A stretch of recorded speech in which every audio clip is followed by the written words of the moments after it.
All right, fifth and final match. Let's hope we don't face Stormbreath Dragon again. So we're on the play. This hand is, I think, pretty clearly a keeper. The question is, do we play turn 1 Thoughtseize or do we play turn 1 Shambling Vent?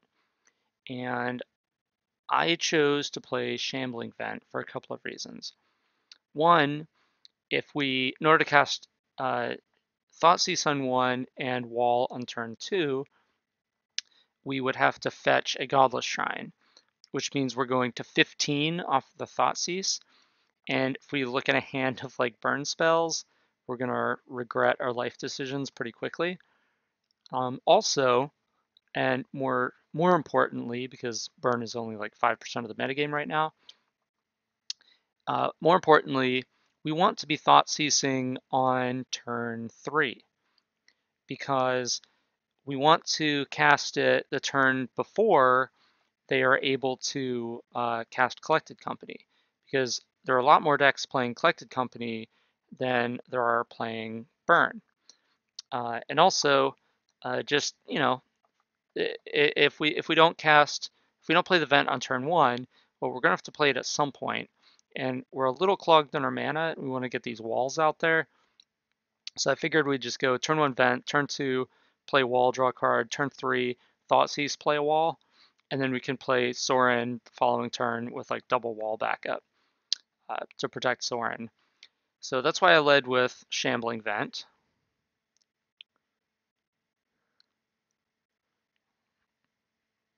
Opponent Thoughtseizes us, takes our Sorin.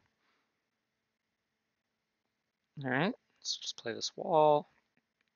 Scavenging Ooze. So it looks like this is Jund or Abzan midrange. Let's see what they had there. We took their Noble because that was their only target. They're just kind of flooded. They, I guess, kept a hand of Thoughtseize, Noble, Scavenging Ooze, and lands. And then they drew a couple more lands. Or no, they didn't play the Noble. I guess they led with Thoughtseize, which makes sense, because then they go turn 2 Ooze, turn 3 Noble, attack for 3. So yeah, I guess their line still makes sense. They could have had, that could have been their opener. As it stands, we're in pretty good shape. They can only make the Ooze into a 3/3 so far. So we're just no sense trying to get this Inquisition off for the short term. It's just going to kind of rot in our hand for a little bit. Maybe we'll draw Liliana and be able to discard it. But they draw a Noble. So now that they draw the Noble, we're kind of forcing their hand by blocking.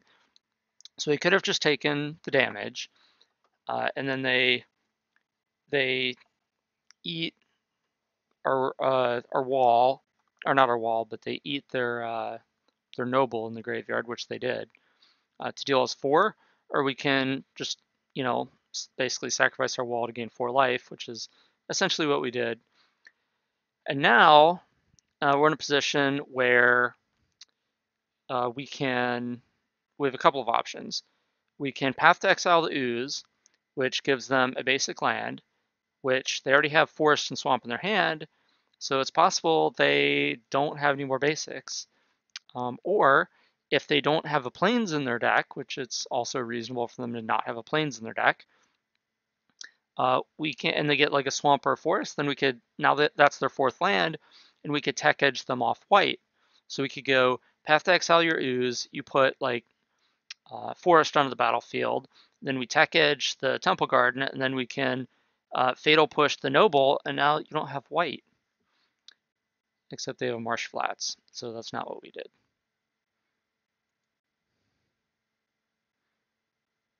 So we just let them do their thing, and the only card we're really concerned with at this point is Ooze, and we'd rather just Fatal Push the Ooze. And save the path, because it'll kill any creature in their deck. We don't want to accelerate their mana, and they draw an Ooze, which is pretty good. And we just go ahead and path that. And they eat our graveyard thinking that we're probably a Snapcaster Esper deck. Little do they know, we are not. We could be. So at this point, we're just, all right, let's get in there with Vent.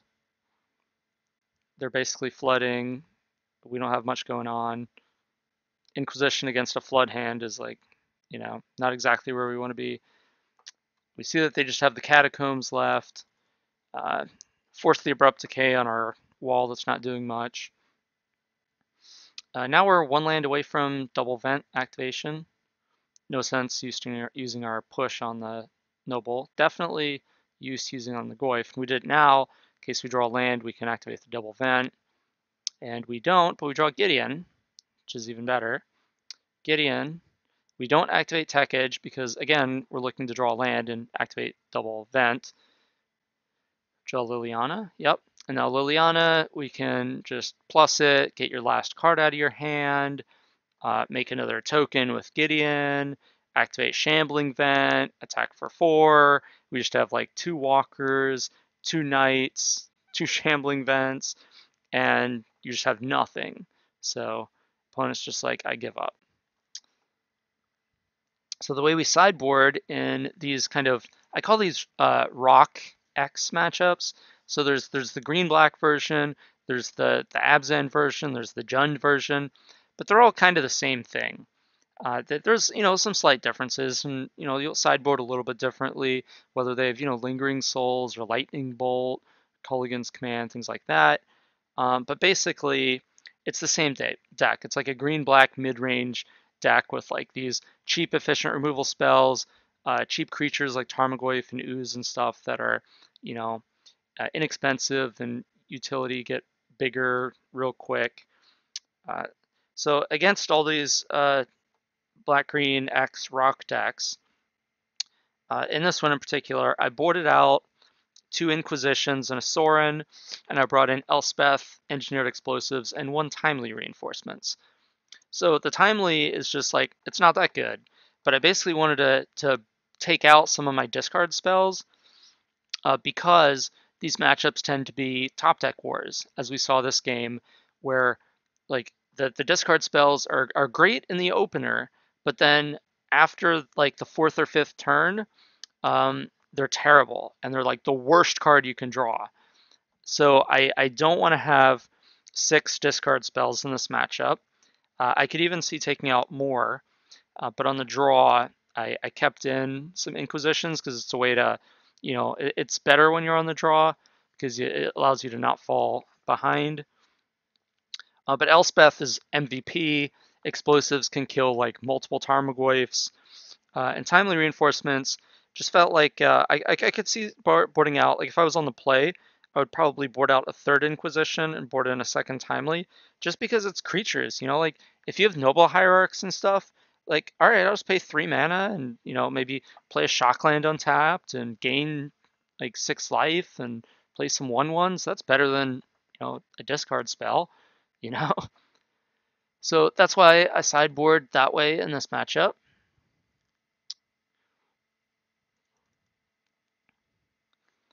And 0 lands, definitely can't keep that.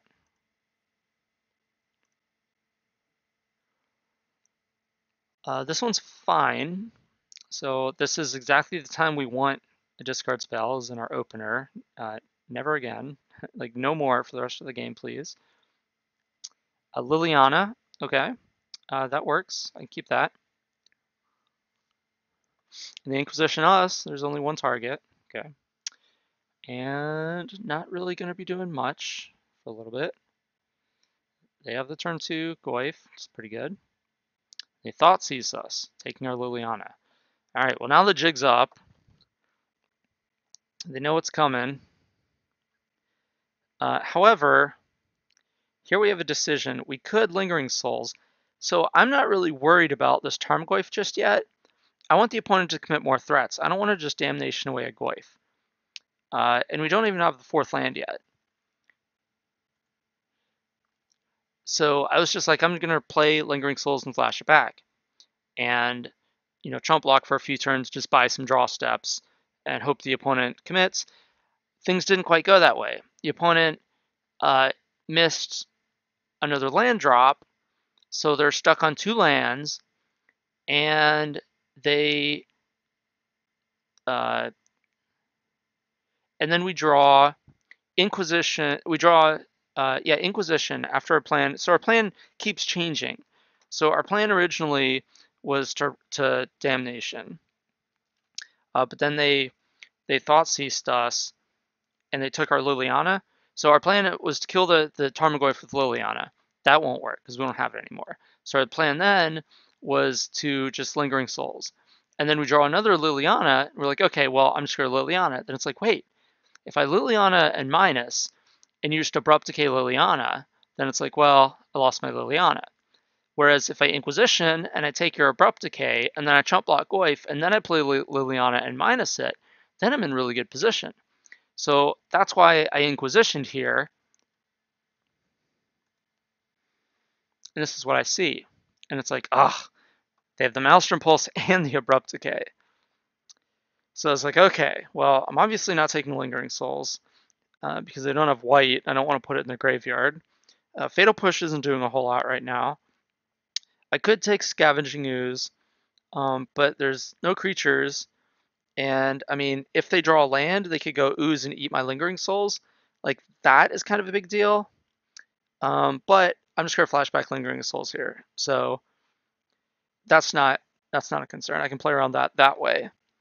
And so it's basically between Abrupt Decay and Maelstrom Pulse. And if I can cast Liliana next turn and minus it, well, if you have the Abrupt Decay, then you can Abrupt Decay it. But if I leave you with the Maelstrom Pulse instead, you need to draw that land first. So which gives me another chance to, do some stuff. So I took the Abrupt Decay. The other thing to consider is Abrupt Decay is a 2-mana instant. Maelstrom Pulse is a 3-mana sorcery. So if I leave you with Abrupt Decay, and I draw another discard spell, and I cast it, well, you just Abrupt Decay in response to get some value out of it. Whereas if I target you and leave you with the Maelstrom Pulse, I could take the Maelstrom Pulse. So anyway, I attack, flashback Lingering Souls. Wait, what? I didn't flashback Lingering Souls. Oh, that's right. So there is some merit to not flashing back Lingering Souls. I could, like, if my plan is to Damnation you, like my plan to kill the Tarmogoyf and the Scavenging Ooze is Damnation you, well, why am I committing 2 extra spirits to the board? However, there's the other line of thinking that if you draw a land and you play the Scavenging Ooze, you could just eat my Lingering Souls. Then it's like, okay, those spirits never came into play anyway, so it's as if they died. So I think that in this spot, I'm supposed to resolve Lingering Souls, because if I go followed up next turn with Liliana minus, and even if, let's say, you play the Scavenging Ooze in your turn, and you sacrifice either the Ooze or the Tarmogoyf, well, okay, I could just chump block with spirits because I have 4 spirits. And that'll keep the Liliana around. I could just plus it, discard Damnation, whatever I draw, discard that, or even just, sit around, whatever, and then, eventually minus kill the Tarmogoyf for chump block for a few turns, and then Damnation away if you played more creatures. I chose not to. And then I think we get punished here.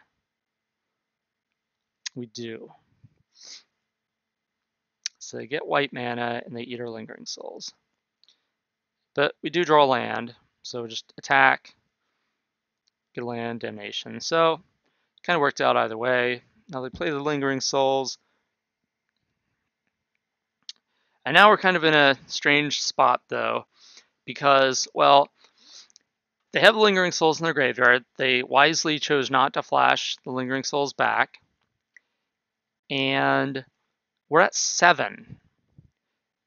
So we could just take some more hits, go to 5, recalibrate, go to 3, recalibrate. But basically, we're going to have to wipe your board, your 2 Lingering Souls at some point. And if I do it now, then I'm still at a high life total. You're going to flash the Lingering Souls back, and then we're kind of in a similar spot. But now we drew a second Wrath, so like it's kind of a weird position to be in, where you're thinking, well, I'm not going to trade a Damnation and a Wrath of God for a Lingering Souls, right? Like, why would I do that? That's terrible value. It's a 2-for-1, and you can get so much more. But the problem is that we're already in top deck mode, and we know their hand, and like we're at 7 life, and like we're basically just in danger of dying. And they already have the Maelstrom Pulse to deal with our Liliana. So our Liliana is essentially down to a like just play a creature and we minus and kill it. But Lingering Souls also takes away that plan, because as long as you have spirit tokens, you could just sack a spirit token and then attack Liliana with the other spirit token, and you still have your Maelstrom Pulse. So I really need to set up a board position where I force you to cast that Maelstrom Pulse on the Liliana, just to get that out of your hand, so that whenever we draw like a planeswalker or some way to actually get back into this game, then you don't still have a pulse in your hand. So even though this is not the ideal use of resources, where you're trading a Damnation for the front side of a Lingering Souls and a Wrath of God for the back half of the Lingering Souls, I feel like that was our best line this game. And also worth considering, we cast the Damnation first, because they knew about the Damnation from the hand disruption spells, but they didn't know about the Wrath that we just drew. So we cast the Damnation, so then they're like, aha, coast is clear, flashback Lingering Souls, play a creature. And then we're like, aha, Wrath you. And it's like, ah, sad face. That's the play that we're trying to set up. Let's see how that works. So they flashback, play land, pass. So now here we decide to take a hit, because we don't really have anything good to follow up the Wrath with. So we're like, well, we'll go to 5, and then we'll recalibrate. We drew a land. Now we play Liliana and plus. So this is an interesting situation here. I could have just taken another hit, because if we're drawing lands, like whatever, we're kind of this isn't helping our position. But if I play Liliana and minus, then you just sack a spirit and then attack Lily with the other spirit, and just trade Lily for a spirit. That's not a good trade, especially when we're at 5 and we're still on like a 5-turn clock from the remaining spirit. But if I Liliana and plus it, you have to discard a card. You have 3 cards in hand. You only have 5 lands in play, and a push and a Maelstrom Pulse in hand. You're probably going to discard the Fatal Push when I plus Liliana. And we're just discarding excess lands at this point. Like, we have 5 on the battlefield and 1 in hand, so even if we draw our Elspeth, we can cast it. This might not be the right line, but it does force the Maelstrom Pulse out of your hand, which none of the other lines do.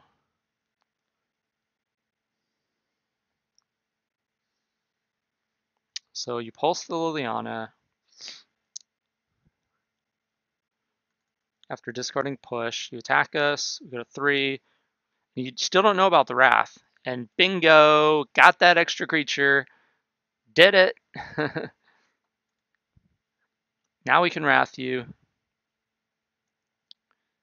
Pass. And oh, you drew Liliana. That's a good one. All right, well, goodbye, Ghost Quarter. And the reason that we're not cracking our Marsh Flats is because the difference between a Godless Shrine and a Plains is pretty small. So it's not like, oh, I like want that extra, that 4th black mana. So it's just kind of like, well, I don't care. I'll just get a Plains whenever I need it. But really, I'm hoping I don't need it, because I'm at 3. And so I'm thinking if they play like a 2/2 or some way to, you know, like I don't want to go down the life, pay the life until I know I need to. I did draw Lingering Souls, so I could have played Lingering Souls Flashback, which would have been a reasonable line here. But then they get to plus their Liliana, and we have to discard our Sorin. So that's the problem there. So that's why I played the Sorin and made a token. So now, if you plus Liliana, I discard Lingering Souls, then I untap and I flashback Lingering Souls. I plus Sorin, attack Liliana to death. Or no, I'm sorry.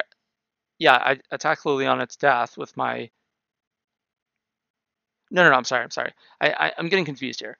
So if they plus Liliana and we have our vampire on the board, then we discard our lingering souls, but then we attack Liliana down to 2 loyalty with our 3/2 vampire, and then we have the back half of lingering souls, the 2 spirit tokens on the board. So then if they want to use Lily to minus, then she goes to 0 and we sack a spirit token, and we're pretty far ahead. So really what's probably going to happen when we minus Sorin is they're going to minus Liliana to go to 2. Then we get to untap, play Lingering Souls, flashback, plus Sorin, and now we have like 4 2/1 spirit tokens. And the opponent just has a Liliana on 2.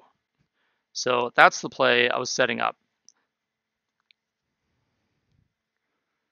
Play plus it, we discard our Lingering Souls, they discard another Liliana. We flashback Lingering Souls, we plus Sorin, attack Liliana. And oh, they path to exile. That was pretty good. But I think we're still ahead. So they minus. So the reason they minus is because if they plussed, then we just like attack and the league goes down to 2. And now it's kind of like, well, this isn't very good. But at least if they minus, they got a spirit out of it. So they killed one of our spirits. And now we're in a position where it's like, if we want to try to make a 2/2, then we only attack Liliana down to 2. So then they can minus again and kill our other spirit. So we kind of have to plus the Sorin to put Liliana down to 1. Then we'd have to plus Liliana or Sorin again the next turn to finish off Liliana after she goes to 2. So that was, I think, smart on their part to do that. So we do attack Liliana. Now we make a 2/2, and they path our 2/2. So we have all the lands we need.